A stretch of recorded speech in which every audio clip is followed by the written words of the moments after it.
दोस्तों all exam guide गुरु के YouTube channel पर मैं सुजीत पांडे आप सभी का स्वागत करता हूं। यहां पर आपके लिए लेकर आ गए हैं बायोलॉजी साइंस का मोस्ट इंपॉर्टेंट टॉपिक जो कि आपको एग्जाम में आता रहता है। इस टॉपिक का नाम है मानव शरीर, जो हमारा पाचन तंत्र है, डाइजेस्टिव सिस्टम के 75 प्लस क्वेश्चंस। बहुत इंपॉर्टेंट क्वेश्चन है, जहां जहां जिस एग्जाम में आए हैं एक साथ आपको लेकर आ गए हैं। इतने क्वेश्चन रट लो तो आपका पाचन तंत्र से रिलेटेड जो जो एग्जाम में क्वेश्चन है वो कवर हो जाएंगे। स्टार्ट करते हैं वीडियो को। पहला क्वेश्चन है, मनुष्य में पाचन क्रिया कहां से प्रारंभ होती है? सही आंसर है, मनुष्य में पाचन क्रिया मुख से प्रारंभ हो जाती है। ऑप्शन नंबर सी यहां पर इस प्रश्न के लिए राइट आंसर हो जाएगा। क्वेश्चन नंबर 2 देखिए, इसमें क्या पूछा गया है। क्वेश्चन नंबर 2 में पूछा गया है, मानव की पाचन नली लगभग कितने फीट की होती है? तो मानव की जो पाचन नली होती है वो लगभग होती है आपकी 32 फीट की। ऑप्शन नंबर यहां पर डी 32 फीट बिल्कुल सही आंसर हो जाएगा इस प्रश्न के लिए। प्रश्न नंबर 3 पर बढ़ते हैं। इसमें आपसे पूछा गया, एक वयस्क मनुष्य में कितने स्वदंत होते हैं? तो एक वयस्क मनुष्य में स्वदंतों की संख्या होती है ऑप्शन नंबर डी 4। 4 स्वदंत होते हैं वयस्क मनुष्य में। क्वेश्चन नंबर 4 देख लेते हैं। इसमें आपसे पूछा गया, अस्थियों और दांतों में मौजूद रासायनिक द्रव्य कौन सा है? तो अस्थियों और दांतों में जो मौजूद रासायनिक द्रव्य है उसका नाम होता है आपका कैल्शियम फास्फेट। ऑप्शन नंबर ए कैल्शियम फास्फेट यहां पर इस प्रश्न के लिए सही आंसर है। क्वेश्चन नंबर 5, इसमें पूछा गया है, दांतों के एनेमल का कर्बुरण किस कारण से होता है? तो दांतों के एनेमल का कर्बुरण यहां पर सही आंसर हो जाएगा, पानी में उच्च मात्रा में फ्लोराइड के कारण कर्बुरण होता है। बिल्कुल सही आंसर हो जाएगा। क्वेश्चन नंबर 6 देखिए, ये रहा आपकी स्क्रीन पर। इसमें पूछा गया है, मनुष्य के जीवन काल में कितने दांत 2 बार विकसित होते हैं? तो यहां पर सही आंसर हो जाएगा आपका, मनुष्य के जीवन में 20 दांत 2 बार विकसित होते हैं। ऑप्शन नंबर सी यहां पर इस प्रश्न के लिए सही आंसर है। क्वेश्चन नंबर 7 देखिए, दांतों में निम्नलिखित में से क्या होता है? तो दांतों में यहां पर जो ऑप्शंस दिया गया है उसमें से आपका कैल्शियम बिल्कुल सही आंसर हो जाएगा। दांतों में कैल्शियम पाया जाता है, option number B. Question number 8 देखिए, इसमें पूछा गया है, निम्नलिखित में से किस तत्व का संबंध दांतों की विकृति के साथ होता है? तो दांतों की विकृति होती है आपकी फ्लोरीन के कारण। ऑप्शन नंबर बी फ्लोरीन जिम्मेदार होता है विकृति के लिए। क्वेश्चन नंबर 9 देखिए, दांतों के क्षय को रोकने के लिए अधिकांश टूथपेस्ट में क्या मिलाया जाता है? तो दांतों के क्षय को रोकने के लिए टूथपेस्ट में मिलाया जाता है fluoride. Option number B fluoride यहां पर बिल्कुल सही आंसर हो जाएगा इस प्रश्न के लिए, क्षय को रोकने के लिए। अगला क्वेश्चन देखिए, एक वयस्क मानव में सामान्यतः कितने चवर्णक होते हैं? चबाने वाले दांतों के बारे में बात हो रही है। तो एक वयस्क मनुष्य के चवर्णकों की संख्या यहां पर 12। ऑप्शन नंबर बी यहां पर बिल्कुल, ऑप्शन नंबर डी सही आंसर हो जाएगा। क्वेश्चन नंबर देखिए 11, इसमें आपसे पूछा गया है, मनुष्य की जीभ के किस क्षेत्र तक कड़वाहट की संवेदना सीमित रहती है? तो यहां पर सही आंसर हो जाएगा, पिछले भाग तक कड़वाहट की संवेदना सीमित रहती है, जीभ का पिछला भाग। ऑप्शन नंबर डी यहां पर सही आंसर हो जाएगा। क्वेश्चन नंबर 12 देखिए, खट्टे स्वाद के लिए कोशिकाएं जीवा के किस भाग का प्रयोग करती हैं? तो जो आपको खट्टापन महसूस होता है वो पार्श्व जीभ पर महसूस होता है। ऑप्शन नंबर यहाँ पर सी पार्श्व जीभ बिल्कुल सही आंसर हो जाएगा। क्वेश्चन नंबर 13 देखिए, लार किसके पाचन में मदद करती है? तो लार जो है आपकी वो स्टार्च के पाचन में मदद करती है। ऑप्शन नंबर बी स्टार्च यहाँ पर सही आंसर हो जाएगा इस प्रश्न के लिए। अगले प्रश्न में आपसे पूछा गया है, लार में कौन सा एंजाइम पाया जाता है? तो लार में जो है आपका टाइलिन नामक enzyme, option number B ptyalin पाया जाता है, यहां पर सही आंसर हो जाएगा। क्वेश्चन नंबर 15 देख लेते हैं। इसमें पूछा गया है आपसे, निम्नलिखित में से कौन सा लार का लाभ नहीं है, फायदा नहीं है लार से? तो आपको बता दें, यह निगलने में मदद करती है, बिल्कुल सही है। यह मुख तथा दांतों को साफ करती है, ऑप्शन नंबर सी भी सही है। यह होंठों तथा जीवा की गति को अनुकूल बनाकर बोलने में मदद करती है लार, ये भी बिल्कुल सही है। ऑप्शन नंबर बी यहां पर गलत आंसर हो जाएगा। यह शरीर की आरबीसी की वृद्धि नहीं करती। लार से आरबीसी का संबंध बिल्कुल नहीं है, रेड ब्लड सेल का संबंध नहीं है। अगला क्वेश्चन देखिए, डाइजेस्ट एंजाइम का स्रोत है। तो डाइजेस्ट एंजाइम का स्रोत यहां पर जो ऑप्शन दिए गए हैं लार ग्रंथि से है। ऑप्शन नंबर ए लार ग्रंथि यहां पर सही आंसर हो जाएगा। क्वेश्चन नंबर 17, आमाशय में एंजाइम प्रोटीन को पचाने में मदद करता है, बताइए कैसे? तो यहां पर सही आंसर हो जाएगा pepsin. Option number B enzyme protein को पचाने में मदद करता है। Option number B right answer हो जाएगा पेप्सिन। क्वेश्चन नंबर 18 देखिए, आमाशय ग्रंथि की पेप्सिन स्रावी कोशिकाएं कौन सी हैं? तो पेप्सिन स्रावी जो कोशिकाएं हैं वो आपकी मुख्य कोशिकाएं कहलाती हैं। ऑप्शन नंबर सी मुख्य कोशिकाएं बिल्कुल सही आंसर हो जाएगा इस प्रश्न के लिए। अगला क्वेश्चन देखिए, निम्न में से किस पाचन अंग में अम्ल होता है? आपने शायद ऑप्शन आंसर देख लिया होगा। आमाशय यहां पर सही आंसर हो जाएगा। आमाशय में एक पाचन अंग है जिसमें अम्ल होता है, इकट्ठा होता है। अगला क्वेश्चन देखिए, निम्नलिखित में से कौन सा अम्ल आमाशय रस में रहता है? तो आमाशय रस में हाइड्रोक्लोरिक अम्ल रहता है। ऑप्शन नंबर ए हाइड्रोक्लोरिक अम्ल यहां पर इस प्रश्न के लिए राइट आंसर हो जाएगा। अगले प्रश्न में आपसे पूछा गया है, मवेशी घास निगलने के उपरांत उसमें संग्रहित करते हैं क्या? तो घास निगलने के उपरांत वो जो है प्रथम अग्नाशय में संग्रहित करते हैं उसको। ऑप्शन नंबर ए प्रथम अग्नाशय में संग्रहित कर लेते हैं। क्वेश्चन नंबर अगला देखिए, मानव के आमाशय में अम्ल एक्स उत्पन्न होता है जो भोजन को पचाने में सहायता करता है। तो एक्स क्या है? तो एक्स है आपका हाइड्रोक्लोरिक अम्ल। मानव आमाशय में हाइड्रोक्लोरिक अम्ल उत्पन्न होता है जो कि हाइड्रोक्लोरिक अम्ल भोजन के पाचन में सहायता करता है। Option number C right answer हो जाएगा। अगला क्वेश्चन देखिए, असंजित श्लेष्माभ एडहेरेंस म्यूकोएड बोलते हैं जिसको, क्षारीय पदार्थों द्वारा आमाशय के भीतरी आवरण को ढक लेने से क्या होता है? तो यहां पर इस प्रश्न के लिए सही आंसर क्या हो जाएगा? असंजित श्लेष्माभ। ऑप्शन नंबर, श्लेष्मिका पर पेप्सिन का प्रभाव होता है। ऑप्शन नंबर सी सही आंसर हो जाएगा। क्वेश्चन नंबर 24 में पूछा गया, अम्लीय श्रवण किसकी विशेषता है? तो अम्लीय श्रवण आपकी जठर की विशिष्टता है। ऑप्शन नंबर बी जठर यहां पर इस प्रश्न के लिए सही आंसर हो जाएगा। अगला प्रश्न देख लेते हैं, ये रहा आपकी स्क्रीन पर। इसमें पूछा गया है, पाचन क्रिया में प्रोटीन निम्नलिखित में से किस पदार्थ में बदल जाते हैं? तो पाचन क्रिया में जो प्रोटीन रहता है वो आपका एमिनो अम्ल में बदल जाते हैं। ऑप्शन नंबर सी एमिनो अम्ल यहां पर सही आंसर हो जाएगा इस प्रश्न के लिए। अगला प्रश्न देखिए, एमिनो एसिड की आवश्यकता किसके संश्लेषण के लिए होती है? तो एमिनो एसिड की आवश्यकता प्रोटीन के संश्लेषण के लिए होती है। ऑप्शन नंबर बी प्रोटीन यहां पर इस प्रश्न के लिए सही आंसर हो जाएगा। अगले प्रश्न को देख लेते हैं, निम्नलिखित में से कौन सा एमिनो अम्ल मानव पोषण के लिए अर्ध अनिवार्य माना जाता है? तो यहां पर जो ऑप्शंस दिए गए हैं, हिस्टिडीन ऑप्शन नंबर बी ये मानव पोषण के लिए अर्ध अनिवार्य एमिनो अम्ल कहलाता है। हिस्टिडीन याद रखिएगा। क्वेश्चन नंबर देखिए 28, मानव जठर में प्रोटीन पाचन के लिए उत्तरदायी अनुकूलतम परिवेश क्या है? मतलब अंदर जठर में क्षार हो, अम्ल हो या उदासीन या बेसिक, क्या होगा जो अच्छे से प्रोटीन को पचाएगा?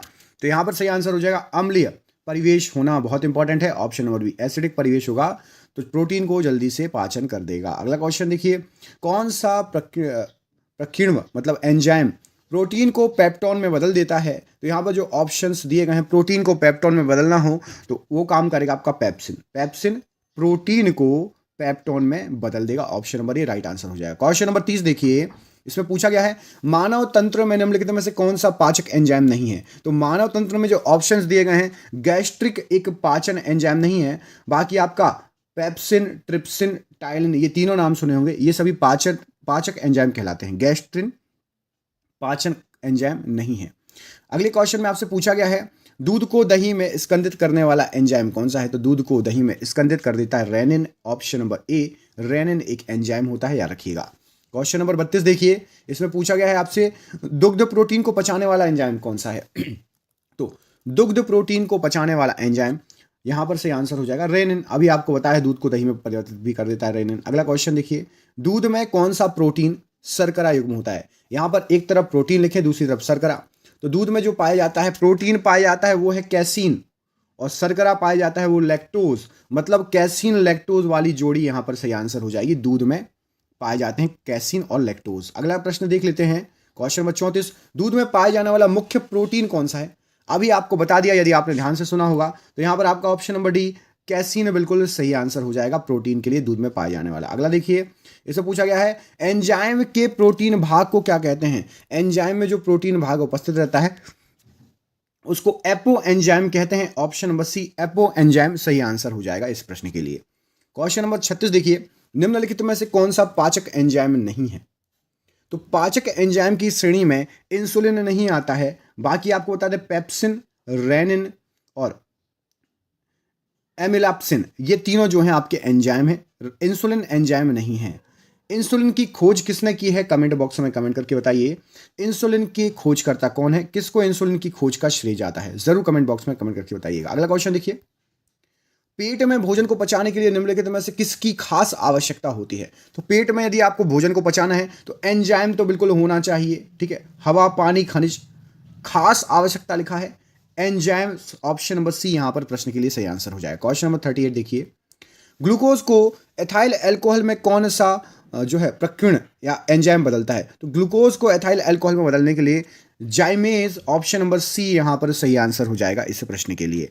अगले प्रश्न को देखिए, किस एंजाइम की उपस्थिति के कारण HIV अपना आकार अक्सर बदल लेता है? तो यहां पर सही आंसर हो जाएगा आपका रिवर्स ट्रांसक्रिप्टेस, ऑप्शन नंबर ए। इसके कारण, इस एंजाइम की उपस्थिति रहेगी तो आपका HIV अपना आकार अक्सर बदल लेगा। अगला क्वेश्चन देखिए, क्वेश्चन नंबर 40, मछली एक प्रथम श्रेणी का प्रोटीन है क्योंकि उसमें होता है। तो मछली जो है एक प्रथम श्रेणी का प्रोटीन है क्योंकि उसमें आवश्यक एमिनो अम्ल पाया जाता है। ऑप्शन नंबर ए यहां पर इस प्रश्न के लिए सही आंसर हो जाएगा। 41 में पूछा गया है, मुख में मंड, मंड मतलब होता है स्टार्च, का शर्करा में पाचन किसके द्वारा होता है? तो मुख में मंड, स्टार्च, शर्करा का पाचन टाइलिन के द्वारा होगा। ऑप्शन नंबर बी टाइलिन यहां पर इस प्रश्न के लिए राइट आंसर है, याद रखिएगा, एग्जाम में पूछा गया है। क्वेश्चन नंबर 42 देखिए, निम्नलिखित में से कौन सा एक रेशेदार प्रोटीन कहलाता है? तो रेशेदार प्रोटीन आपका यहां पर जो ऑप्शंस दिए गए हैं उसमें से केरेटिन, ऑप्शन नंबर सी सही आंसर हो जाएगा। हमारे बाल, हमारे नाखून, जानवरों के खुर केरेटिन के ही बने होते हैं, इसलिए ये जो है वाटर प्रूफ भी होते हैं, याद रखिएगा, रेशेदार प्रोटीन। क्वेश्चन नंबर अगला देखिए, कौन से अंग पर उंगली के समान उभरी हुई संरचनाएं होती हैं जिन्हें दीर्घ रोम अथवा रसांकुर भी कहा जाता है? तो रसांकुर यहां पर सही आंसर हो जाएगा आपका, छोटी आंत को रसांकुर कहा जाता है, ऑप्शन नंबर सी छोटी आंत। कमेंट करके बताइए छोटी आंत की लंबाई, किसी को यदि पता है तो छोटी आंत की लंबाई कमेंट बॉक्स में कमेंट करके जरूर बताइएगा, एग्जाम में यह भी क्वेश्चन आता है। अगला क्वेश्चन देखिए, मानव शरीर में पाचन का अधिकांश भाग किस अंग में संपन्न होता है? तो मानव शरीर का पाचन का अधिकांश भाग छोटी आंत में ही कंप्लीट होता है, ऑप्शन नंबर सी छोटी आंत बिल्कुल सही आंसर हो जाएगा यहां पर इस प्रश्न के लिए। अगला क्वेश्चन देखिए, क्वेश्चन नंबर 45, अधिकतम पोषक तत्व रक्त में कहां से अवशोषित किए जाते हैं? अधिकतम पोषक तत्व रक्त में जो है आपके छोटी आंत से ही अवशोषित किए जाते हैं, ऑप्शन नंबर छोटी आंत, ऑप्शन नंबर बी सही आंसर है यहां पर। अगला क्वेश्चन देख लेते हैं, क्वेश्चन नंबर 46, सिग्मोइड कोलन किसका भाग होता है? तो सिग्मोइड कोलन जो भाग होता है वो आपका बड़ी आंत का भाग होता है, ऑप्शन नंबर बी बड़ी आंत यहां पर इस प्रश्न के लिए सही आंसर हो जाएगा। क्वेश्चन नंबर 47 देखिए, मानव शरीर में सबसे बड़ी ग्रंथि कौन सी होती है? तो मानव शरीर की सबसे बड़ी ग्रंथि जो होती है वो होती है आपकी लीवर, आपका liver, option number A liver यहां पर इस प्रश्न के लिए राइट आंसर हो जाएगा। अगला क्वेश्चन देखिए, अगले क्वेश्चन में पूछा गया लीवर किसका भरपूर स्रोत होता है? तो लीवर जो है आपका वो वसा घुलनशील विटामिन का सबसे भरपूर स्रोत होता है, ऑप्शन नंबर बी बिल्कुल सही आंसर हो जाएगा इस प्रश्न के लिए। क्वेश्चन नंबर 49, निम्नलिखित में से कौन सा एक किसी भी पाचक एंजाइम का श्रावण नहीं करता? तो यहां पर सही आंसर हो जाएगा श्रावण नहीं करता, ऑप्शन नंबर ए लीवर या यकृत किसी भी पाचक एंजाइम का श्रावण नहीं करता, ऑप्शन नंबर ए राइट आंसर हो जाएगा। अगला क्वेश्चन देखिए, क्वेश्चन नंबर 50 में पूछा गया है, निम्नलिखित में से किसका संश्लेषण यकृत द्वारा किया जाता है? तो यकृत द्वारा यहां पर सही आंसर हो जाएगा आपका, option number A vitamin A का संश्लेषण होता है यकृत द्वारा, ऑप्शन नंबर ए यहां पर इस प्रश्न के लिए राइट आंसर हो जाएगा, याद रखिएगा। अगला क्वेश्चन देखिए, पचे हुए भोजन में मौजूद विषैले पदार्थ का कौन सा अंग चूषण करता है? तो जो विषैले पदार्थ होते हैं यकृत द्वारा उसका चूषण किया जाता है, ऑप्शन नंबर डी यकृत बिल्कुल सही आंसर हो जाएगा। क्वेश्चन नंबर 52 देख लेते हैं, इसमें आपसे पूछा गया है, निम्नलिखित में से वह अंग कौन सा है जो मानव शरीर में ग्लाइकोजेन के रूप में कार्बोहाइड्रेट को जमा करता है? तो यहां पर जो ऑप्शन दिए गए हैं देखिए क्या लिखा है, मानव शरीर की बात हो रही है, ग्लाइकोजन के रूप में कार्बोहाइड्रेट को जमा करता है, ठीक है, यहां पर सही आंसर हो जाएगा यकृत ये काम करता है, ऑप्शन नंबर डी यकृत इस प्रश्न के लिए सही आंसर है। क्वेश्चन नंबर देखिए 53, निम्नलिखित में से कौन सा अंग ग्लाइकोजिन को ग्लूकोज में बदलता है और रक्त को शुद्ध साफ करता है, जो कि बहुत इंपॉर्टेंट चीज रहती है। तो जो भी ग्लाइकोजन रहता है उसको ग्लूकोज में लीवर या यकृत बदल देता है और रक्त को कर देता है शुद्ध। वेरी इंपॉर्टेंट क्वेश्चन है इस प्रश्न जो है एग्जाम की दृष्टि से। स्तनधारी की बात हो रही है, स्तनधारी इसमें यूरिया बनाते हैं, तो स्तनधारी जो है यूरिया बनाते हैं यकृत में, लीवर में अपना यूरिया बनता है, ऑप्शन नंबर ए। कमेंट करके बताइए वक को इंग्लिश में क्या कहा जाता है? वक को इंग्लिश में क्या कहा जाता है? कमेंट बॉक्स में कमेंट करके बताइएगा। ठीक है, अगला क्वेश्चन देखें। निम्नलिखित में से किस एक की उत्पत्ति यकृत का कार्य है? तो यकृत जो करता है वो यूरिया की उत्पत्ति करता है। अभी आपने जस्ट इसके पहले वाले क्वेश्चन में पढ़ा होगा। मोस्ट इंपॉर्टेंट क्वेश्चन है, एग्जाम में आ सकने वाला क्वेश्चन है, जो कि आपको बिल्कुल आ सकता है। ठीक है, अगला क्वेश्चन देख लेते हैं। क्वेश्चन नंबर 56 ये रहा आपकी स्क्रीन पर। इसमें आपसे पूछा गया है ग्लाइकोजन निम्नलिखित में से किस में जमा होता है? तो ग्लाइकोजन जो है वो आपके यकृत में ही इकट्ठा होता है। ऑप्शन नंबर बी ग्लाइकोजन के लिए सही आंसर हो जाएगा। क्वेश्चन नंबर 57 देख लेते हैं। निम्नलिखित में से किस भारी धातु की विषाक्तता यकृत सिरोसिस, मतलब आपने सुना होगा यकृत निक्रोसिस या यकृत सिरोसिस पैदा करती है? क्या चीज रहेगी? तो हो जाएगा यहां पर सही आंसर हो जाएगा यदि कॉपर, ऑप्शन नंबर कॉपर अधिक हो, कॉपर धातु, तब ये क्या है जो है यकृत सिरोसिस पैदा कर सकती है। अगला क्वेश्चन देखिए। क्वेश्चन नंबर 58 में पूछा गया है मनुष्य में एफ्लाटॉक्सिन खाद्य विषाक्तन द्वारा सामान्यतः कौन सा अंग प्रभावित होता है? तो एफ्लाटॉक्सिन खाद्य विषाक्तन द्वारा जो है आपका यहां पर सही आंसर हो जाएगा ऑप्शन नंबर डी, यकृत प्रभावित होगा। ऑप्शन नंबर डी याद रखना है। अगला क्वेश्चन देख लेते हैं, ये रहा आपकी स्क्रीन पर।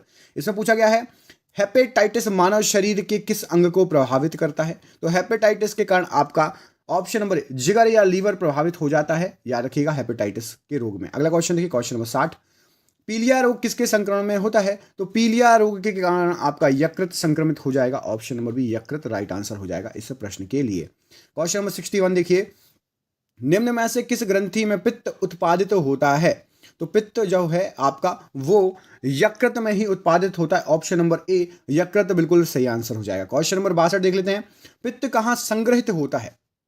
उत्पादित यकृत में होगा और जाके इकट्ठा हो जाता है, टंकी समझ लीजिए, पित्त की टंकी पित्ताशय कहलाती है, वहां पर इकट्ठा हो जाता है। ऑप्शन नंबर सी सही आंसर है। मानव शरीर की कौन सी ग्रंथि एक साथ अंतःस्रावी और बहिर्स्रावी दोनों की तरह कार्य करेगी? तो मानव शरीर की वो ग्रंथि आपकी अग्नाशय ग्रंथि, ऑप्शन नंबर ए, ये एक साथ अंतःस्रावी प्लस बहिर्स्रावी दोनों तरह का कार्य करती है। क्वेश्चन नंबर 64 देखिए। निम्न में से कौन सी ग्रंथि इंसुलिन बनाती है? तो इंसुलिन बनाने का जो काम है वो है आपका अग्नाशय ग्रंथि का। ऑप्शन नंबर सी यहां पर सही आंसर हो जाएगा। क्वेश्चन नंबर 65 देखिए। मानव शरीर के किस अंग से इंसुलिन का स्राव होता है? तो मानव शरीर का वह अंग है आपका अग्नाशय, ऑप्शन नंबर ए, यहां से इंसुलिन का स्राव होता है। अगला क्वेश्चन देख लेते हैं, क्वेश्चन नंबर 66। पैंक्रियाज की कोशिकाएं जो इंसुलिन उत्पन्न करती हैं उनको क्या कहा जाता है? तो उन कोशिकाओं को कहा जाता है islets of Langerhans, option number D, जो कि इंसुलिन उत्पन्न करती हैं उनका नाम है, इसलिए मोस्ट इंपॉर्टेंट क्वेश्चन हो जाता है एग्जाम की दृष्टि से। अगला क्वेश्चन देखिए।